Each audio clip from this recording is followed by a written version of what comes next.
Goldman Sachs' top trader just issued a major warning.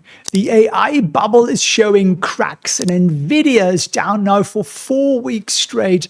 50% of the NASDAQ stocks are below their most important 50-day moving average line.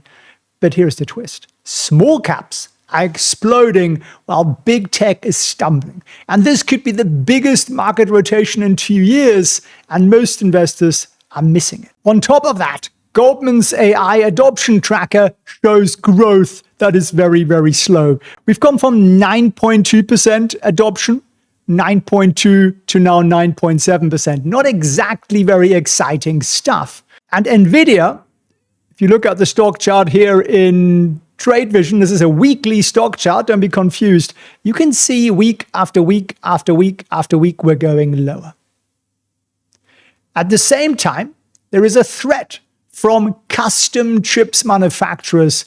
It's Broadcom, for example, and look at that. Look at that, the last 2 weeks, absolutely exploding. They're threatening NVIDIA's GPU dominance. So the question is the AI party as we know it over?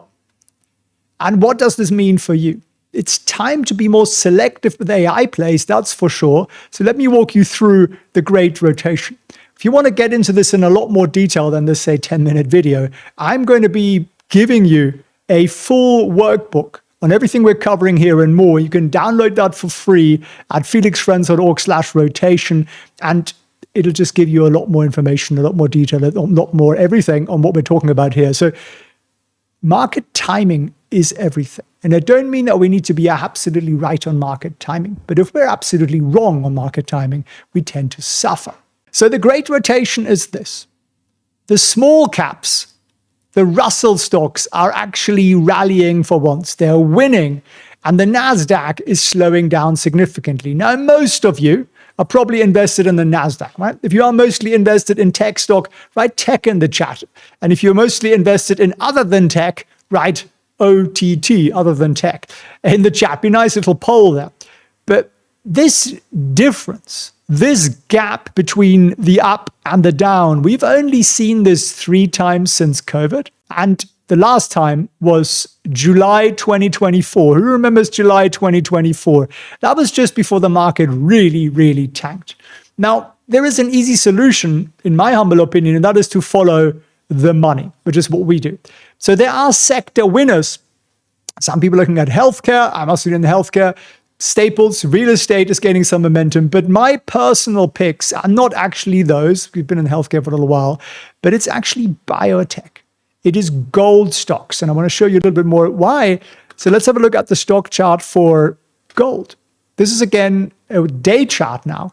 And what do you actually see here? You see the classic pattern that we teach and that Wall Street's been looking at for more than 50 years. You break out of that pattern, as we did here a couple of days ago, and you're off on one. Now, we can predict this, and especially we look at the massive volume down here, we know we're onto a good thing, and our gold stocks are doing very well. Now, as a disclaimer here, I'm not telling you to buy gold. It's not financial advice. In fact, I don't buy gold ETFs, what I've got on the screen here. This is GLD on the screen here. I buy gold miners because they potentially do a lot better than that.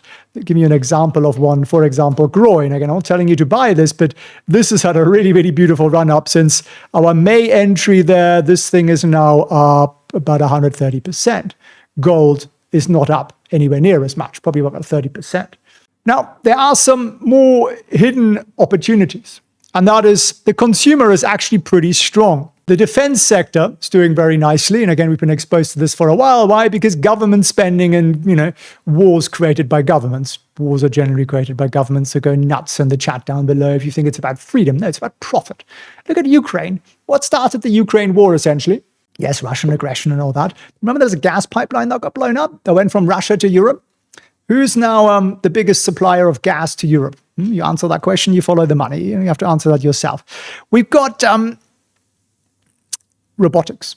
Robotics is definitely some real opportunities there, and I've made some videos on this in the past. So while everybody else is just chasing NVIDIA, there are other opportunities, which is basically what I'm trying to show you here. And the consumer strength, well, you've got people like MasterCard, you've got people like Uber who are actually reporting really, really good numbers. Unity is a nice turnaround opportunity there. And as I say, defense sector is benefiting from massive defense spending across NATO. And then you also have boring stocks like Verizon and things like that. And then in the robotics, well, again, I'm not going to tell you what to buy, but have a look at something like Teradyne, which is kind of an interesting one. Modest growth expected, but could be something here. So what's our actual action plan here?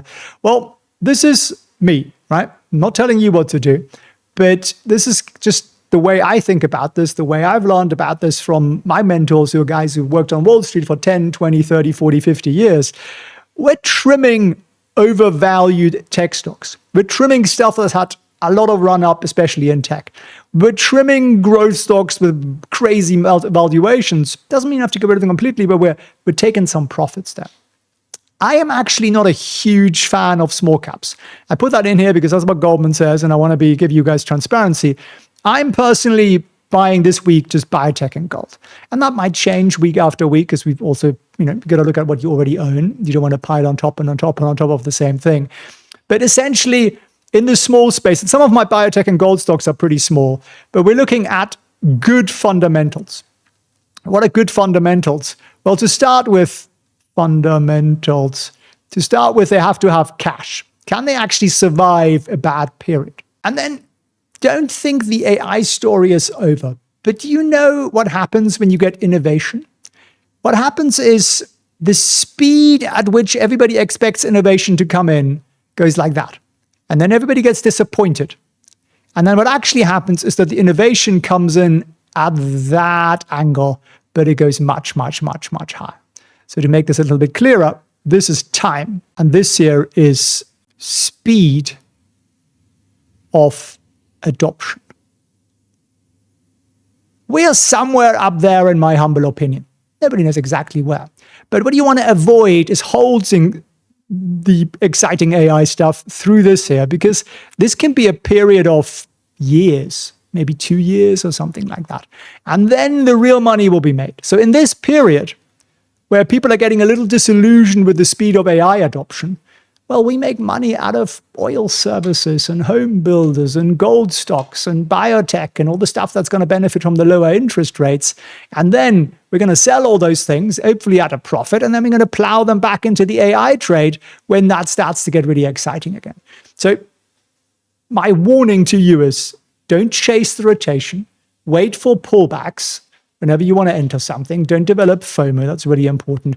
But this rotation, in my humble opinion, could define the next 6 months of the market. And Goldman's data shows we're at that critical inflection point. So if you want to learn more about that, download the free full workbook at felixprehn.org/rotation. It's completely free. Just ping your email in it and you get it straight away. Because most people get left behind. And most people don't really understand rotations. And rotation is not about perfect market timing. That is not what this is about.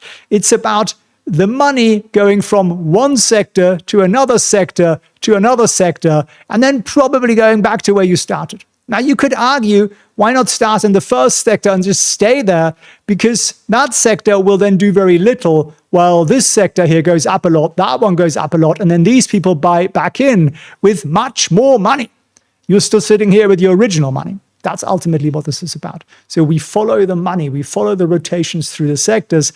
And all we got to do is just look at the money. Like, look where the money is pouring in. Look at the sectors. And I showed you a couple here earlier. Look at AVGO. Money is pouring into that one, right? Look at Biotech. Well, the money actually hasn't poured into that one yet. I think it will, but it hasn't yet, only sort of moderately. And it's breaking out here off that upward trend that I put in there with that blue line. So potentially, there is a lot more upside here. I'm not promising you any upside, but if you just look at where we were in 2021, when interest rates are already really low, there's some real opportunity there. And I'm not going to leave that opportunity on the table. I don't know about you. So do your research, learn, felixprehn.org/rotation. You got some value out of this video, share it with a friend. All the best. Are you worried you're going to get caught out by the market crash that will inevitably come because the market moves in patterns? Well, that's what Hugh just told me to watch out for. And in all seriousness, there is actually a structure to predict the market patterns that happens with 90% accuracy.